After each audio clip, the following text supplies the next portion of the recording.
The DC animated movies are genuinely just so unhinged. Like, I'm pretty sure the first one I watched was Justice League versus the Teen Titans. And, like, I didn't really know what to expect. I just thought that it was, like, a sequel to Young Justice because the art styles looked similar. I had just seen one clip, not from this movie, but from another movie, like, in that series, like, with the, like, Teen Titans and whatever.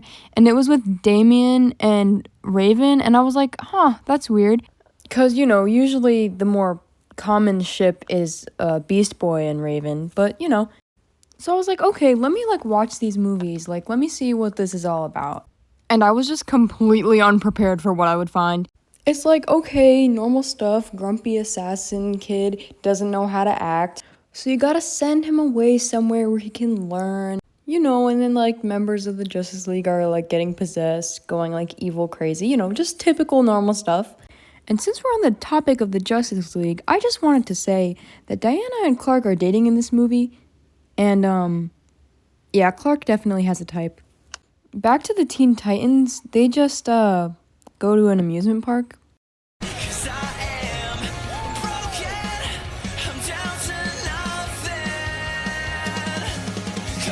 Okay, fine, I get why everyone calls DC fans emo.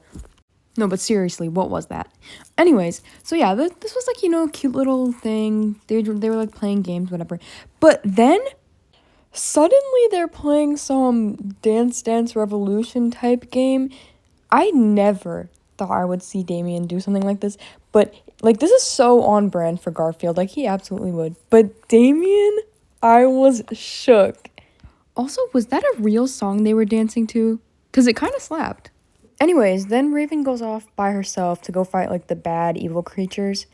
And then the other Titans just start having magical girl transformations, with glitter and everything. Who cooked here? Because you clocked it, Diva. Now, finally, I'm just gonna play you guys the most unhinged clip from this movie. Whoa, wait. So your mom did it with Satan? And on that note, we are done talking about this movie. Moving on to Batman Under the Red Hood.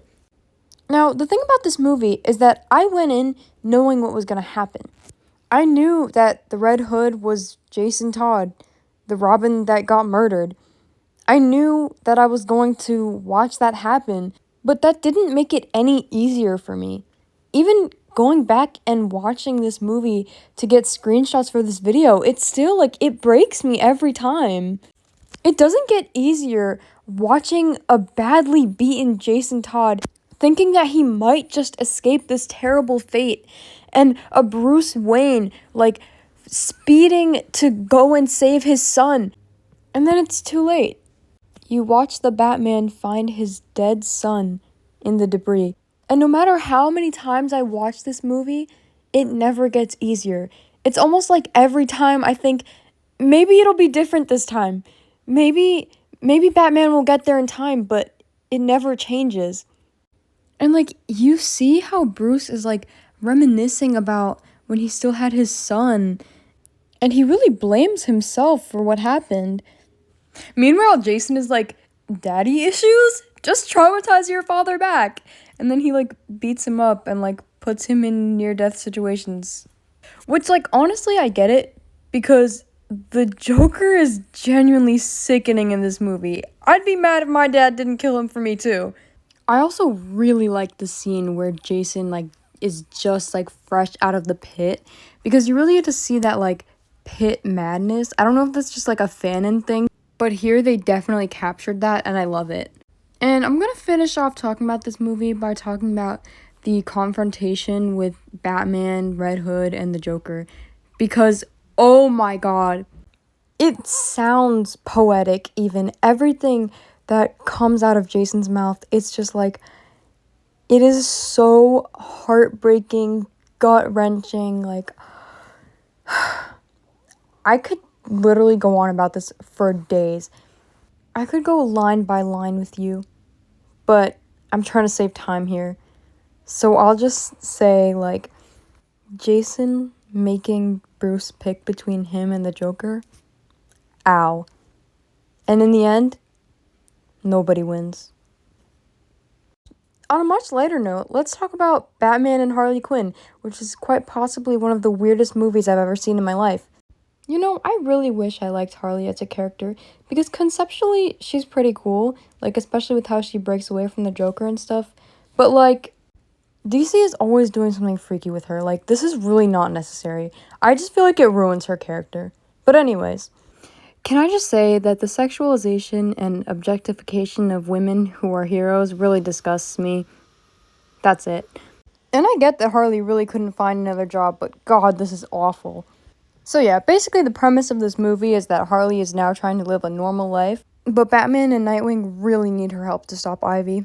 And then stuff gets really weird with Harley and Nightwing. I am very uncomfortable. And this part especially, like, bro, this is so unhinged. Like, are you serious right now?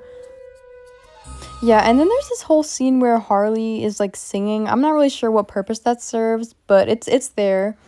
Like, this movie is genuinely so random. And, like, you want to know what resolves the conflict? Tears and a hug. No, literally, Harley just starts crying. And then Ivy's like, wait, I can't be bad anymore. I can't do this. I mean, typical girl friendship, not gonna lie. And then the last frame of the movie is Batman and Nightwing kissing Harley. Like, what? Hello? Who made this? So yeah, these movies are pretty weird, pretty unhinged, but they're kind of camp, they're kind of fun. And as for Batman Under the Red Hood, that's a cinematic masterpiece. It's just a rare, beautiful gem among these strange movies.